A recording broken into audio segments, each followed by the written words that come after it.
Hello, everyone, and welcome back to Full Spectrum Cannabis. Your hosts are here today. We've got Calandra and Lance. Good to see you guys. Good to see you too. That's a throwback to the last one where Calandra was in trial, and we're like, gosh, she's busy, and then you were busier than busy. Yeah, that whole lawyer thing just really fucks up the whole schedule, doesn't it? It can. Yeah. It can, but then we've got Sam as a backup. So Sam jumped in. That's right. We had a little bit of fun last episode, and now we're here to have more fun. Who do we have? We have Matt DeLong from Star Tribune. Ooh. He is the author of Nuggets, and he's done so many other writings about cannabis. So he's a very, very special guest. Sure. Well, I think we should get into what Nuggets is. I think so. Yeah. What is Nuggets, man? Well, thank you for having me. Yeah, of course. Nuggets is a free weekly newsletter that I write. It comes out every Friday morning, where I'm just updating you on the any news that happens every week on the legal cannabis scene in Minnesota, and sometimes I interview business owners or policymakers or anybody really who is involved in the legal cannabis scene here in Minnesota.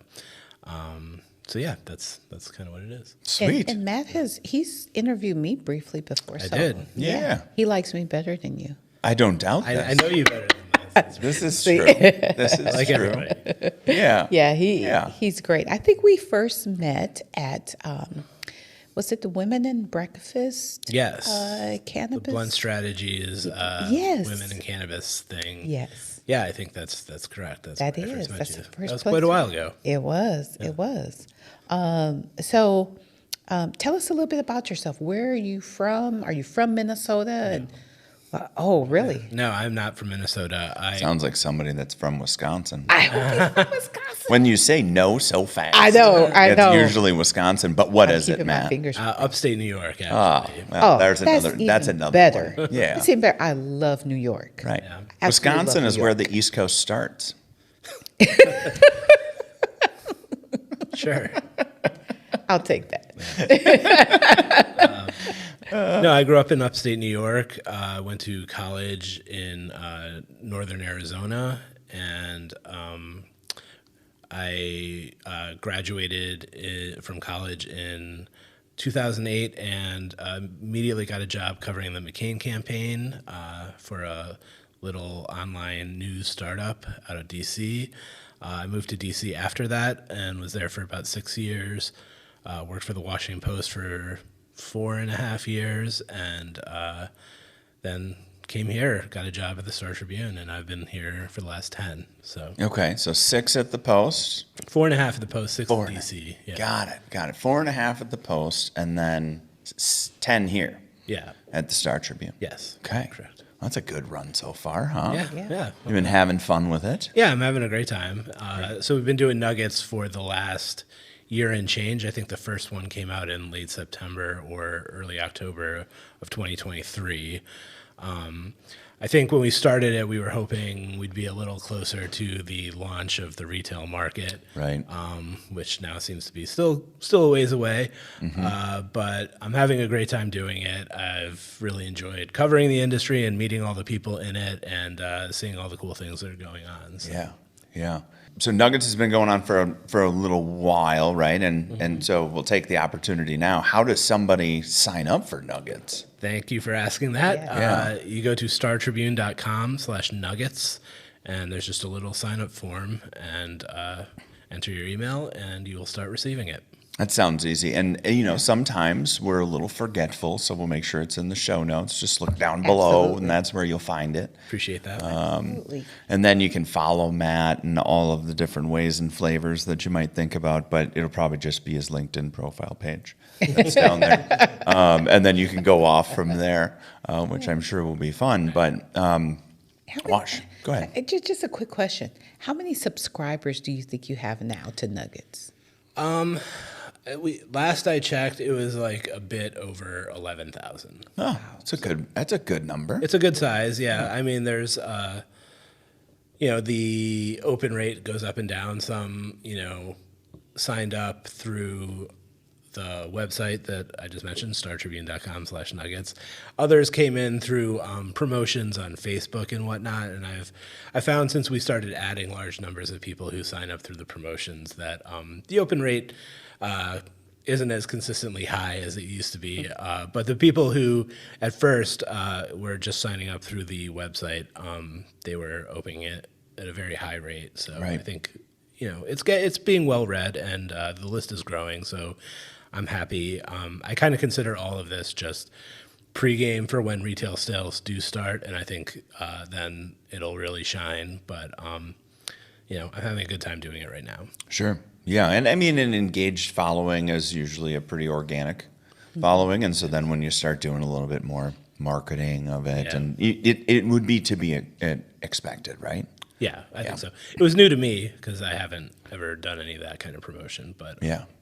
I'm happy with it. Well, there's a lot of folks that are out there, the Super Bowl came to town some years ago, right? And we're like, how are we going to make some money? So I started driving for Uber. I'm like, let's just capitalize on this. I'm sure I can make a quick $1,000 or $2,000, right? Something like that. Well, the same thing kind of happens with newsletters. It's like you find the subject, you figure out what it is that you're passionate about writing about, finding more information about, putting it together. How lucrative do you think that it is? How hard do you think that it might be to, you're on the inside of it, right? What's it like to put out a weekly newsletter? How much work do you think that it actually ends up being? Like, is it something, I don't know. What's your best practice for it? Yeah. I mean, it varies from week to week. This week was obviously the election, and I was, working on that stuff on election night. So, I didn't have as much time this week that I would normally have, but it's a decent chunk of my week. And especially if I'm, doing an interview, I have to transcribe that. I mean, I may go to some, visit a shop or, go meet with somebody who is, starting a business or something like that. So that can take time, I travel. I did for the first edition, I drove up to White Earth Nation to see their operation up there. This was back when it was very new. It was, in September of 2023. Yep. So, I spent a lot of time on that one just driving. So it's 4.5 hours from here. So good old windshield time. Yeah. But I mean, generally it'll be, a substantial chunk of my week. Mm-hmm. Yeah. Was this your first time covering cannabis, or have you covered cannabis in New York or DC? Because it's legal in DC. So did you do any work in DC? No, I actually left DC immediately after Election Day in 2014, which was when it was, people voted to legalize it there. Mm-hmm. So I was not living in DC at any point when it was legal. This is my first experience covering cannabis. Mm-hmm. Are you enjoying it? Yeah, I think it's super fun. I mean, this is a fairly major societal change and experiment that's happening. And, it's very interesting to watch what, almost certainly will be $1 billion industry that springs up more or less overnight. So kind of, following it closely from the beginning has been really interesting. And I feel really lucky to be able to do it. Mm-hmm. And then my bosses allow me to do it. So. Yeah. Isn't that great? Right.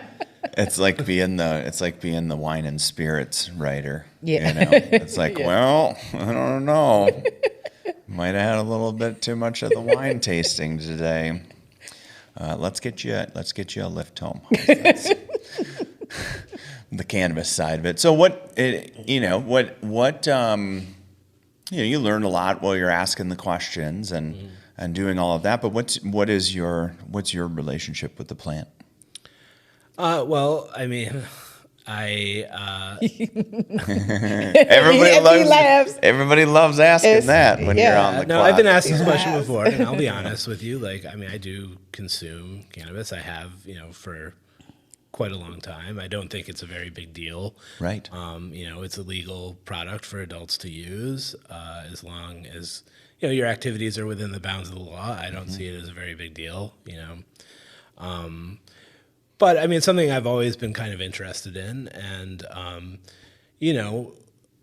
the idea for doing this newsletter kind of came out of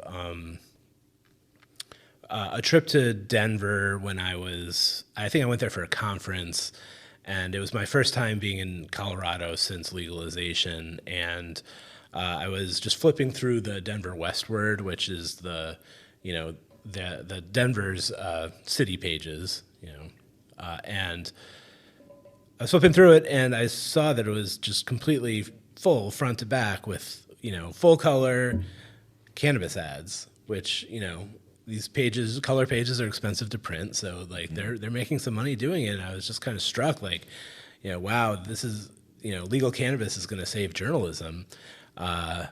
And so that was kind of like the first thought I had that like, we need to be thinking about the eventuality where, it's most likely when, not if, cannabis will be legalized in Minnesota. We at the Star Tribune should, have a plan for that and, and cover it. And another thing that I noticed as things started turning, bills were getting introduced and people were talking about it more and more. We were doing more stories about the possibility of cannabis being legalized in Minnesota. Almost every story that we did just had like traffic through the roof. Right. And it was clear to me that like there's an audience here that is like hungry for more information. And so the question became, how do we serve that audience? There's probably limited space in the newspaper for, we're not going to be doing cannabis stories every day. Right. But there's a lot happening, and there's a lot of like micro, developments happening all the time. And if there's stuff happening, but it doesn't necessarily warrant a full news story, but there is an audience that wants that information, like how do we give that to them? And so we were talking about it, and I thought a newsletter was a good starting point where we could kind of dip our toe into the water. Whereas like the Denver Post, when it legalized there, they kind of, did a cannonball and, launched a whole vertical. They had a cannabis editor and all this stuff. And ultimately all that stuff folded. So I wanted to be a bit more, cautious and start small. And if warranted, we can, build it out. But so far the response has been good. People seem to like the newsletter, so I'm very happy with it. Mm-hmm. It's awesome. Yes. Yeah. The newsletter, it's very informative. Where did you get the name Nuggets from? That was my idea. I mean, so it's a little double entendre, if you came of age in the mid 90s and early 2000s, as I did, like nuggets was a term that, people used to refer to, high quality cannabis. It's the word nugs, which, the kids are more familiar with. When we first announced it, some of the younger people were like, nobody calls it nuggets. Like, what does this even mean? Well, some people did or do.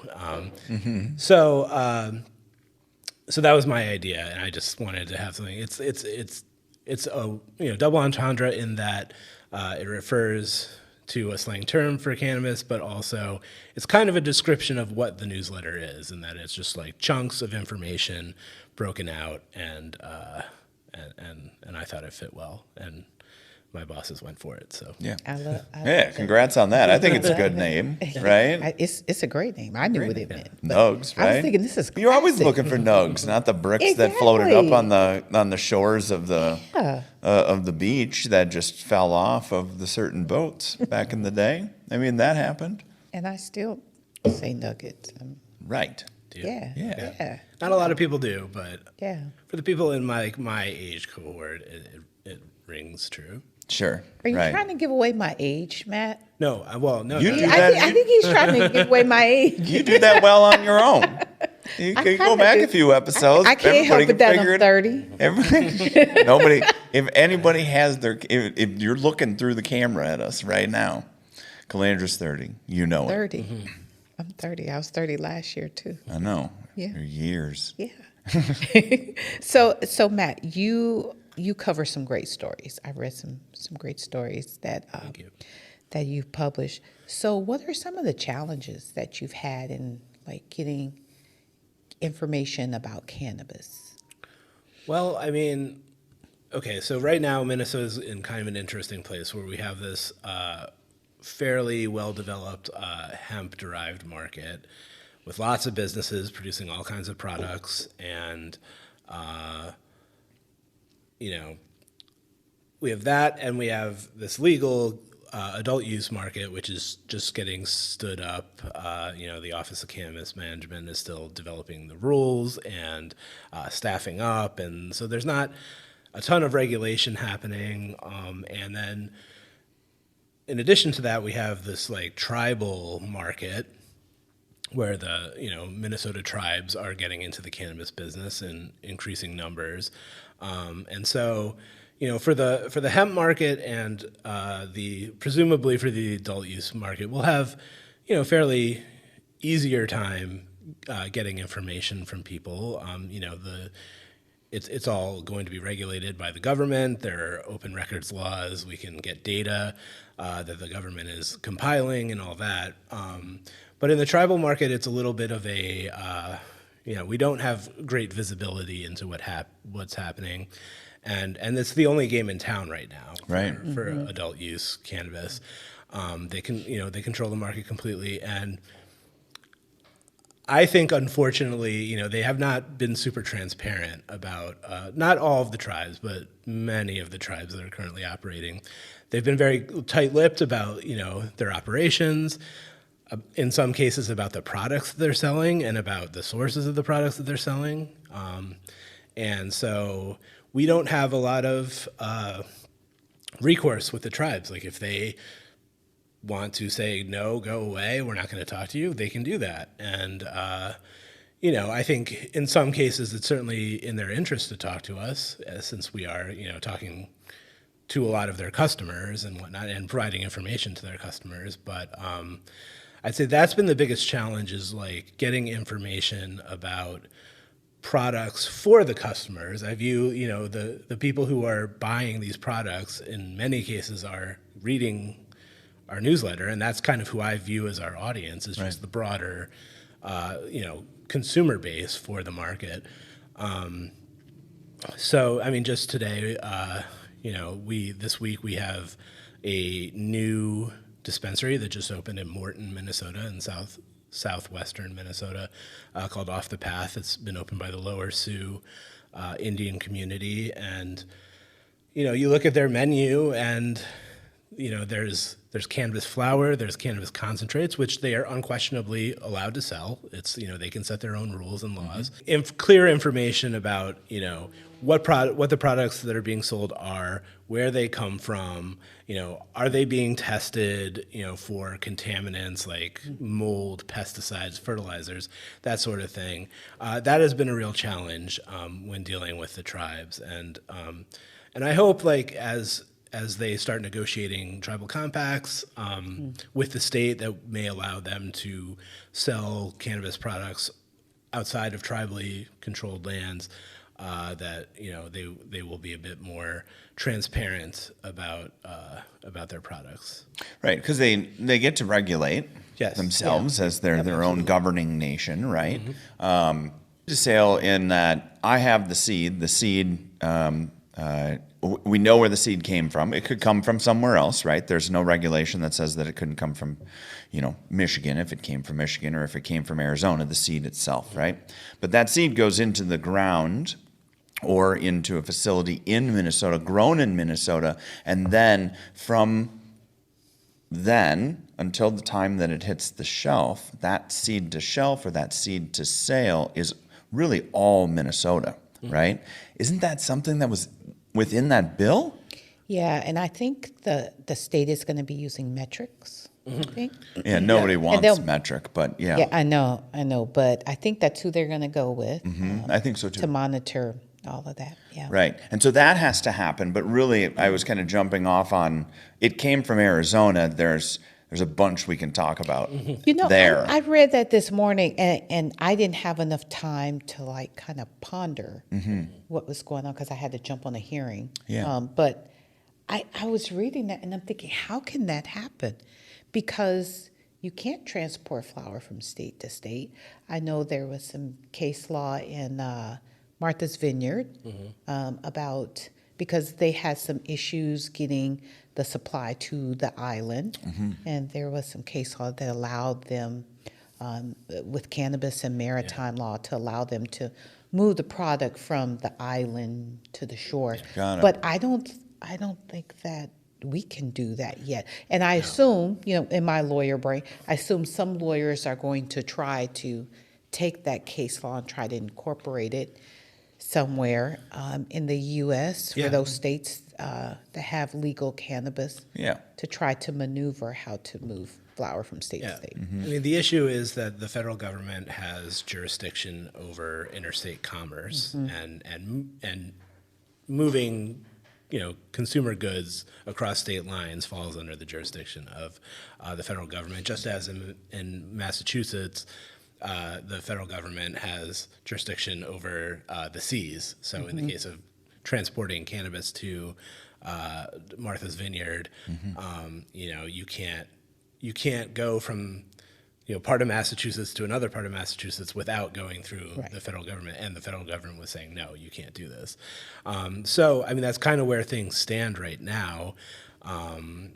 Presumably, if there's movement on federal legalization,